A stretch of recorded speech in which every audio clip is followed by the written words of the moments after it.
Ministry of Foreign Affairs of the State of Qatar, His Excellency Mr. Robert Ducé, Minister of Foreign Affairs of the Republic of Togo, Senators, Excellencies, distinguished guests, and to all Congolese citizens following this movement, wherever you may be. 2 months ago in this very room, we signed a Declaration of Principles, a first tangible step to break with deadlock and chart a path towards peace. Today, that choice takes shape and sustained efforts have come to fruition. With this peace agreement, we open a new chapter, one that calls not only for commitment, but for the courage to see it through. By signing this agreement, we reaffirm a simple truth. Peace is a choice, but also a responsibility to respect international law, to uphold human rights, and to protect the sovereignty of states. Those who have suffered the most are watching. They are expecting this agreement to be respected, and we cannot fail them. This agreement builds on the efforts of many. First and foremost, we want to express our sincere gratitude to His Excellency President Donald J. Trump for his commitment to this peace process.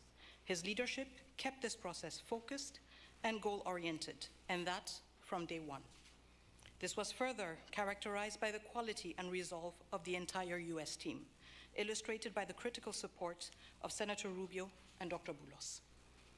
We salute His Excellency President Félix-Antoine Tshisekedi Chilombo for choosing the harder path, a peace rooted in principle and in the dignity of our people. We thank President João Lourenço of Angola, facilitator of the Luanda process, for laying critical foundations. We are also grateful to the State of Qatar and to His Highness the Emir, whose leadership was instrumental in convening the first direct meeting between our two heads of states in March, a courageous step that laid the groundwork for dialogue. Qatar has since facilitated further talks in Doha and remained a principled and steady partner throughout this peace effort. The African Union, through its chairperson and the appointed facilitator, His Excellency Faure Gnassingbé of Togo, have anchored this process in African ownership. Finally, we thank the negotiating team of both the DRC and Rwanda for their perseverance and devotion. This moment has been long in coming. It will not erase the pain, but it can begin to restore what conflict has robbed many women, men, and children of: safety, dignity, and a sense of future. For the Great Lakes region, it offers a rare chance to turn the page, not just with words, but with real change on the ground. Some wounds will heal, but they will never fully disappear. They may grow over, but the skin will forever remain thin and frail, and deep down, the flesh will still remember. At times, we will feel numb, and at others, we will feel a sudden pang that will remind us of what was lost forever.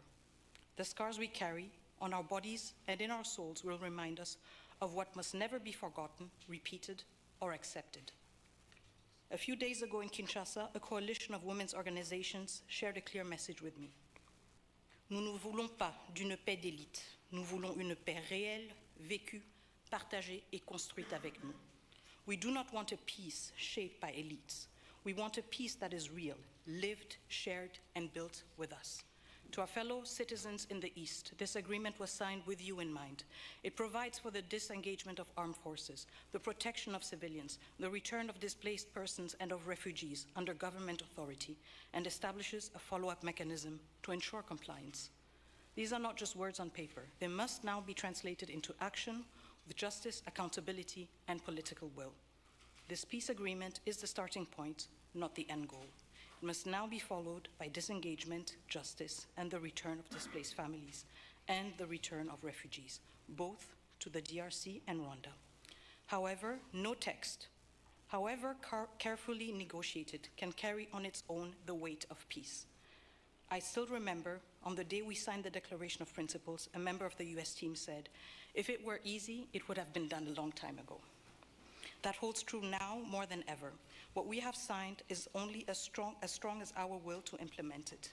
We, the DRC, will certainly and resolutely fight for this agreement to be respected, not with our words, but with our deeds. Today, we have chosen peace.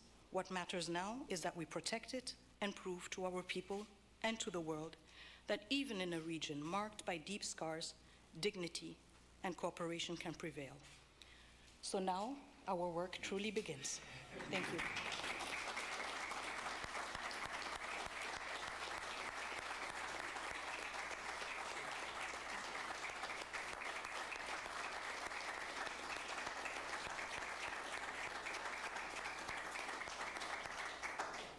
Thank you, Madam Minister. It's now my honor to invite the parties to sign the peace agreement to be witnessed by Secretary Rubio.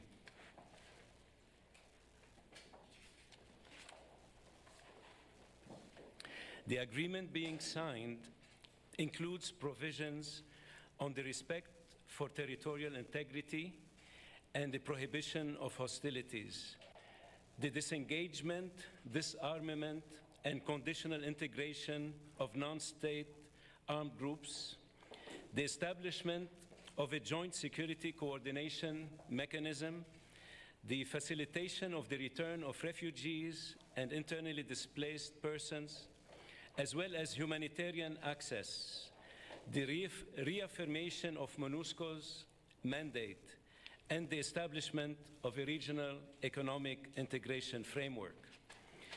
The agreement also includes an annex on the functioning of the Joint Security Coordination Mechanism and the full text of the concept of operations of the Harmonized Plan for the Neutralization of the FDLR and disengagement of forces / lifting of defensive measures by Rwanda, which was agreed to under the auspices of the Luanda process on October 31st, 2024.